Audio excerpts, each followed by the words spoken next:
Hor-Aha was probably the son of Narmer, born in Thinis and his successor to the throne of a unified Egypt.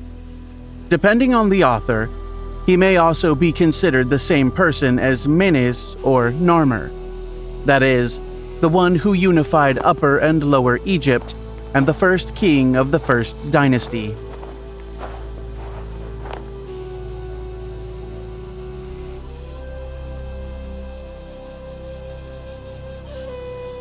His reign began around 3000 BC, during which he sought to consolidate the unification of Upper and Lower Egypt.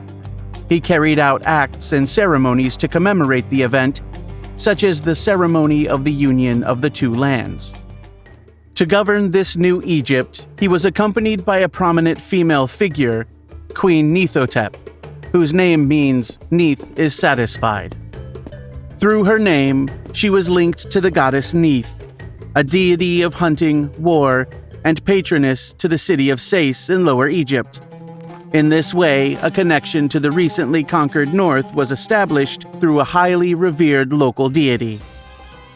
Not only did Queen Nithotep bear a name honoring the goddess Neith, but her name also appeared in other queens, including a particularly powerful one during the first dynasty.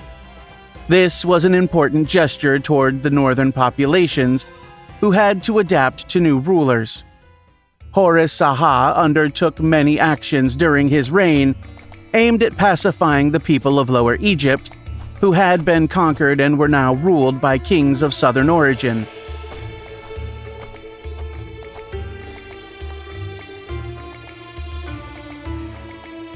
Throughout his years on the throne, he visited various cities and made pilgrimages to sanctuaries in the Delta, implementing a goodwill policy toward this part of Egypt, which had been subjected to the authority of Upper Egypt.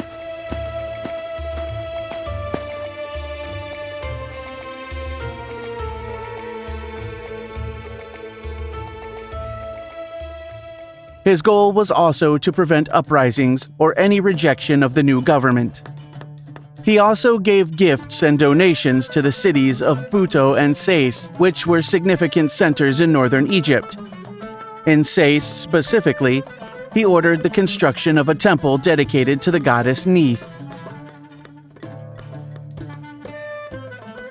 Additionally, he organized religious festivals for other important gods of the Egyptian pantheon.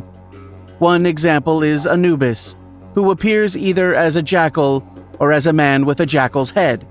Anubis was one of the oldest gods and among the first associated with the afterlife. He was related to embalmers and guided the dead, and was closely tied to the god Osiris. Anubis was linked to jackals because these animals scavenged desert cemeteries, digging up corpses for food. He was also connected to Khentiamentu, the local jackal god of Thinis, who was known as the Lord of the Westerners, that is, of the dead, since the West was always associated with the land of the dead, the direction in which the sun sets. In later periods, Khentiamentu was replaced by the god Osiris, ruler of the underworld. Another deity commemorated during Aha's reign was the god Sokar, who was depicted as a mummified man with a falcon's head. He was a deity of the Memphis region, and his worship began during the first dynasty. Initially associated with agriculture, Sokar later became linked to metal workers. Over time, he took on new roles and was even considered the maker of the king's bones. He appeared in funerary contexts as the god who molded silver vessels for the deceased's funerary meals. His mummified form also led to his early identification with Osiris. Aha also promoted the cult of the god Sobek, a god of vegetation often depicted as a crocodile or as a man with a crocodile's head.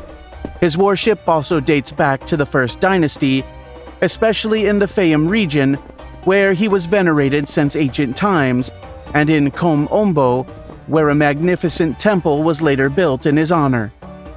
He was associated with the goddess Neith, since in Sais he was considered her son.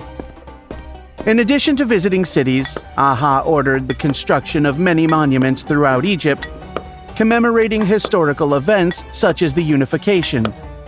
His name appears on monuments like an ivory tablet found at Abydos.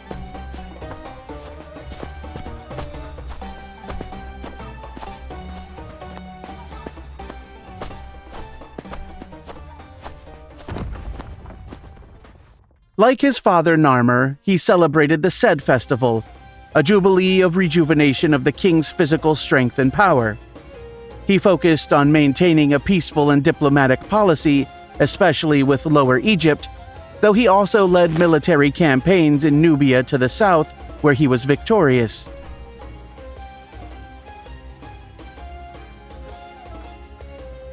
He also apparently achieved victories over the Libyans to the west. Ivory fragments depict both Egyptians and Libyans offering tribute to the king.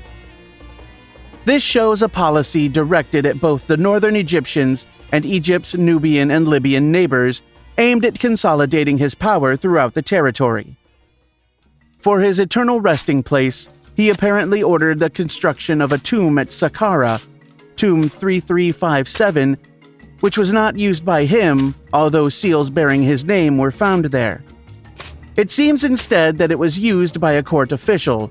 Another tomb located in Abydos, labeled B10, B15, B19 by archaeologists, is possibly the one that was ultimately chosen for his burial. His reign lasted until 2980 BC, after which he was buried alongside his father in the royal cemetery of el-Kab.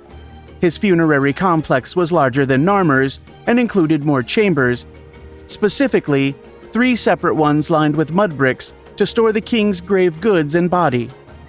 It also featured 33 subsidiary graves for young people and animals, such as lions that were killed at the time of the king's death to accompany him into the afterlife. This sacrificial practice was common among the early kings and seen in the tombs of the First Dynasty rulers, but it was eventually abandoned by the Second Dynasty.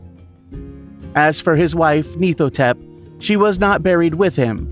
Her tomb was found in the necropolis of Nakada, discovered in 1897. It contained grave goods belonging to the queen and tablets inscribed with Aha's name.